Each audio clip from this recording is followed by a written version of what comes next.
Good morning. Good morning. Pleased to be joined with Representatives Gray and Kennedy and Salinas here today. On behalf of the Vice Chair and I, we also are pleased to welcome the Los Angeles Dodgers to the Washington, D.C. area. Look forward to catching a game this homestand. Donald Trump has imposed the largest tax increase in 50 years on every single American. Republican incompetence is crashing the economy with reckless tariffs and bleeding the accounts, the retirement accounts of Americans dry. We're watching global recession take hold because of the boneheaded policies of one person, which will cause hardworking people to lose their jobs, potentially lose their homes, and their health care. At the same time, Republicans in Congress are preparing to cut Medicaid $880 billion so they can give a massive tax cut to billionaires. They are telling us with a straight face that the economic growth will pay for these tax breaks while the economy is in a tailspin. The truth is, passing the Republican budget would be a death blow to the American economy. And the people that get caught in the crossfire of this Republican recession will be hurt most by Medicaid as a tool that Republicans want to chip away at. Congress needs to take away the keys of economic policies like tariffs from this incompetent administration and restore some stability to the economy. House Democrats are going to continue to prioritize the economic needs of the American people by working to bring down costs, make health care more affordable, and look out for everyday Americans. With that, turn it over to Vice Chair Ted Lieu. Thank you, Chairman Aguilar. As an American and as a veteran, my heart goes out to the 4 U.S. soldiers who tragically died in an accident in Lithuania. The Lithuanian president did a very dignified ceremony for those 4 U.S. soldiers. And when those 4 soldiers' caskets landed at Dover Air Force Base last Friday at a transfer ceremony, U.S. officials greeted them, elected officials greeted them, but Donald Trump was not there. Donald Trump instead chose to go to a golf tournament. And I'm just going to read to you what one of the persons at this ceremony said. He deployed to Iraq. His name is Blythe Potter. He's a military police corps veteran. He said, quote, I have never been so embarrassed to be an American. President Trump should have been at that transfer ceremony for the 4 fallen U.S. soldiers instead of at his golf tournament.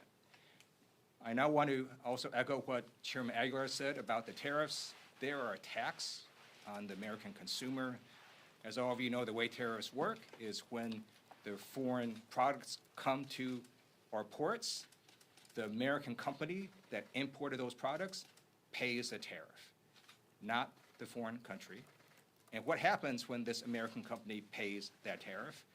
Well, they're going to pass along those costs to the consumer, and the prices are going to increase. In poll after poll, we see that the overwhelming majority of American people oppose tariffs. There are ways to try to make competition more fair, but let's not do it by increasing prices on Americans. And their estimates are it's going to be about $3,800 per family in terms of increased costs. And then let me also now congratulate Susan Crawford for winning the Wisconsin Supreme Court race last week. What we saw there was the world's wealthiest man, Elon Musk, try to buy the election, spending over $20 million. And the people of Wisconsin figured that out, and they overwhelmingly elected Susan Crawford.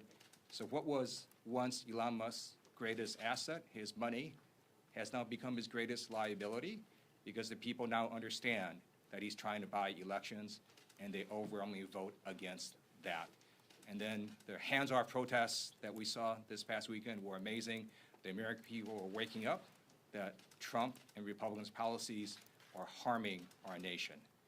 So now it is my honor to introduce my friend Adam Gray, who I had the honor of serving with in the California State Legislature. So thrilled he is now in Congress, and he represents the Central Valley. Good morning, and thank you to Chairman Aguilar and Vice Chair Lieu for inviting me to speak with you this morning. I represent California's San Joaquin Valley. the world's largest agricultural region. The President's recent announcement of tariffs on our global trade partners poses a serious risk to farmers in the San Joaquin Valley and across the country. The last time blanket tariffs went into effect under President Trump's first administration, California farmers lost an estimated $683 million in crop revenue. The most significant losses were concentrated in tree nuts and dairy products, among others, which are top exports from the San Joaquin Valley. In fact, the California delegation recently received a letter from ag industry leaders in California pleading with Congress to support common sense measures that will protect fair competition for their products and defend our nation's food supply. This group of producers represent more than 400 commodities and billions of dollars of revenue. They warn of uncertain market conditions, disrupted business operations, increased costs associated with retaliatory tariffs. This all poses a significant risk to family-owned farms, which account for over 95% of American agricultural operations. I grew up in the ag industry. My family owned and operated a dairy supply store. My grandparents grew pistachios like many Valley families. I know personally how tight budgets are. I know how one bad season can derail an operation for years. These aren't just individual farmers or business owners who will lose jobs or shutter businesses. These are entire communities like mine in the Central Valley who rely on the ag industry to power their economy. Rather than work with Congress to make precise, strategic changes to our trade policy, the President has decided to impose sloppy blanket tariffs and stuck American farmers with the bill. I'm ready to work with anyone and everyone who is serious about rising above partisan politics to protect our ag communities from the impacts of tariffs. We must do something now. Our farmers deserve it. Our communities deserve it. With that, I'm happy to introduce my colleague, Representative Tim Kennedy.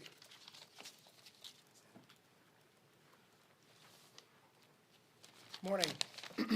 First, I want to thank Democratic Caucus Chair Pete Aguilar and Vice Chair Ted Lieu for not only bringing us together this morning, but for their continued leadership on this issue and so many other issues. Before Trump's tariffs plunged us and the entire world into chaos, Western New Yorkers that I represent were sounding the alarm on the president's trade war. As a representative of a border community in Buffalo, in the Niagara region, and the co-chair of the Northern Border Caucus, families in my region know how important our ties are with our Canadian neighbors. In my district, trade with Canada supports tens of thousands of jobs, nearly 30,000 jobs, and brings in over $500 million in purchases by Canadians every year.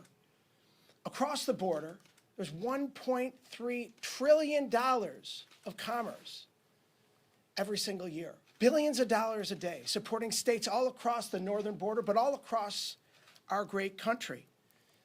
Again, in Western New York, Canadians pour over the border, whether it's going to a Bills game or a Sabres game or shopping or using our restaurants, sleeping in our hotels. Over 40% of the 5 million employments out of the Buffalo Niagara International Airport are Canadian citizens.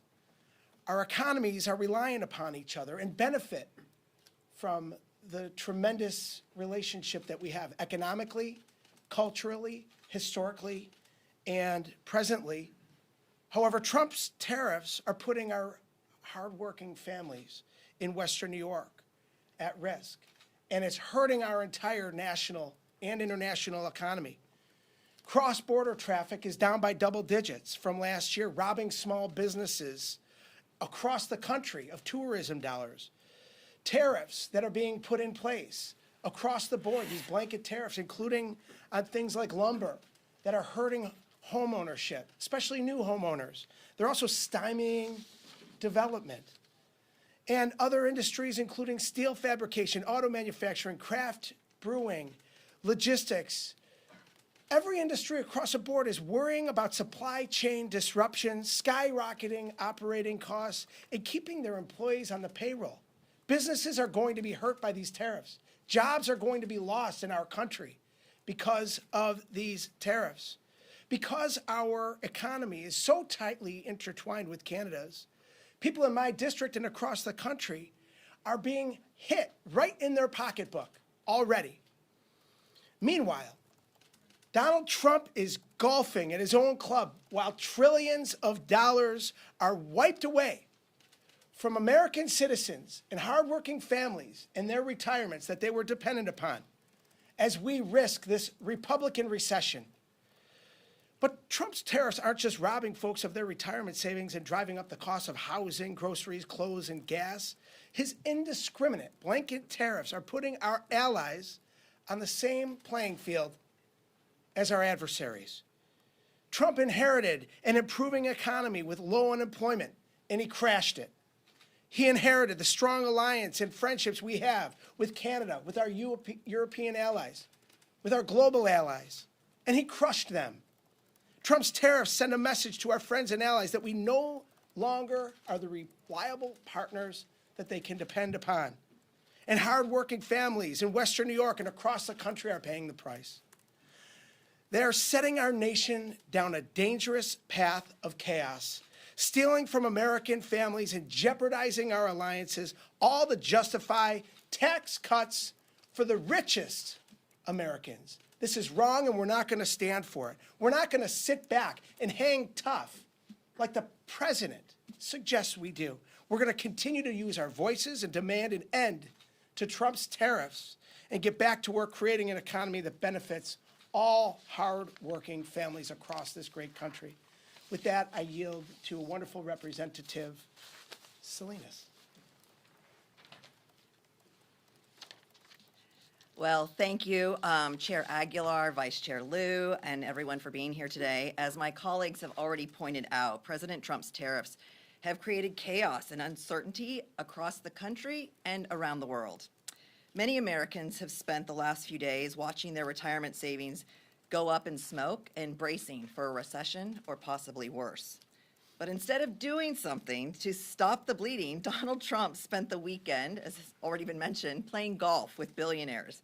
In case there was any confusion about where his priorities are, he clearly is more interested in improving his golf game than improving the economy. Trump's reckless and harmful approach to tariffs will devastate states like Oregon, where our economy relies heavily on trade. From wine to wood products, Oregon exports billions of dollars worth of homegrown goods every year, and we import billions more. All things considered, Trump's tariffs are going to raise taxes on Oregon businesses and families to a tune of about $7.5 billion per year. So whether you're a hazelnut grower in the Willamette Valley or a small business owner in Salem, hardworking Americans, not foreign countries, will end up footing the bill. And those costs add up. Experts have estimated that the average family will pay about $73 more per week, or close to $4,000 more per year for everyday necessities. It's frankly reprehensible that this president is choosing, and I want to be clear, this is a choice, to play roulette with people's hard-earned money and roll the dice on whether our folks can afford food, pay the rent, send their kids to college, or even retire right now. And don't be fooled. This is not a market correction. It is a market disruption of the highest magnitude. I won't stand for it. My colleagues will not stand for it. House Democrats are united in our opposition to Trump's tariff tyranny, and we will continue to speak out against his attacks on working families. What we won't do is let Republicans in Congress off the hook. They have the power to stop these tariffs right now, and they're refusing to fulfill their constitutional duty. Our message is clear. Democrats will not bow down to billionaires. We will fight back with everything we have to protect our constituents from the great Republican ripoff. Thank you, and I yield back to Chair Aguilar. Thank you, Andrea. I want to thank Tim, Andrea, and Adam for joining us here today. Questions? Nick, it's your birthday, so I got to give you the first one. It's a contractual obligation, I think. Thanks, sir. Question for Congressman Gray. He's not available for questions. Would you vote to repeal all of the tariffs that Trump rolled out last week? Yeah, I'll let Adam speak for himself here too, but I do think that there are legislative tools that the caucus is looking at. We believe that this is boneheaded, wrong-headed policies that the president is enacting. We look forward and we want to work in a bipartisan way. And I would point to the Cantwell-Grassley, effort in the Senate is one bipartisan effort. I know there are others, and there could be more in the future. But House Democrats want to work to lower the costs that Americans face. And these wrong-headed policies and these tariff policies put everyone at risk and raise everyone's costs. And I'll let Adam answer. I appreciate the question. As I said in my earlier remarks, the administration has taken a blunt, broad approach to this instead of actually digging in and looking at each individual tariff, each individual market. This has huge impacts on agriculture in the San Joaquin Valley. My office has been working on some legislation related specifically to agriculture and those, kind of our top import-export markets as a way to require congressional review and approval there. Certainly support what's going on in the Senate in bipartisan fashion. I'm ready to support bipartisan solutions in the House, as well as pursue individual legislation if that's necessary. But I just think we've got to get serious about this, and we need serious people here in Washington. This is going to impact food prices across the country. It's certainly going to devastate farming communities like mine. I'd also say Ranking Member Meeks has an effort that would turn off the emergency that President Trump is using here, claiming fentanyl as a reason for tariffs for Canada and Mexico. Thanks. Michael, then Mika. Thank you, Mr. Chair.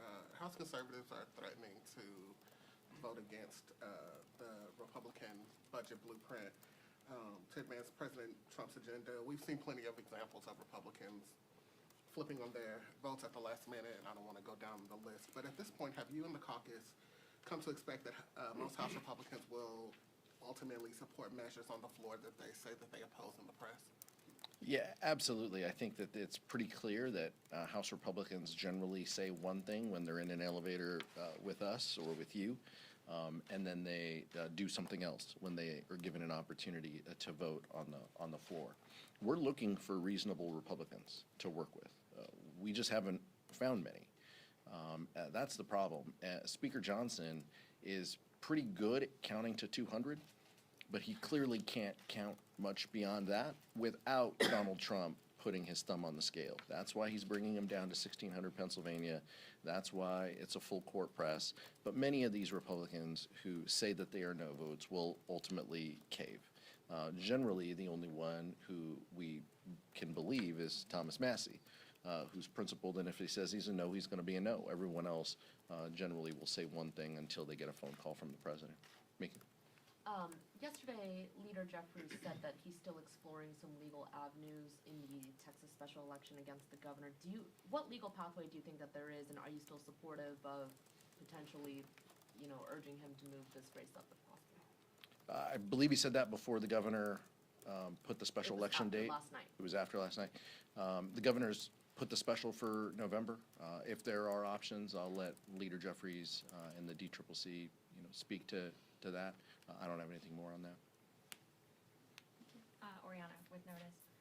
The House is voting today on Darrell Issa's bill to stop nationwide injunctions, and then leadership I know is whipping against that bill. But just 2 years ago, Democrats were calling for kind of similar judicial reform following Judge Kaczmarek abortion pill ruling, which also involved nationwide injunctions. So isn't judicial reform an area where there should be some sort of bipartisan path?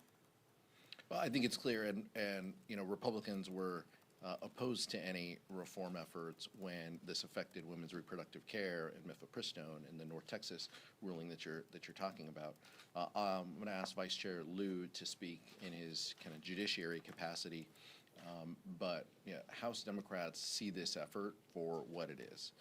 This is an effort for Republicans to push back on Judge Boasberg giving a ruling that they disagree with. By the way, that's a judge who was appointed by a Republican president, elevated by a Democratic president, And this is a concern that we have, that Republicans just aren't playing fair. Just like elections, they believe the results only when their person wins.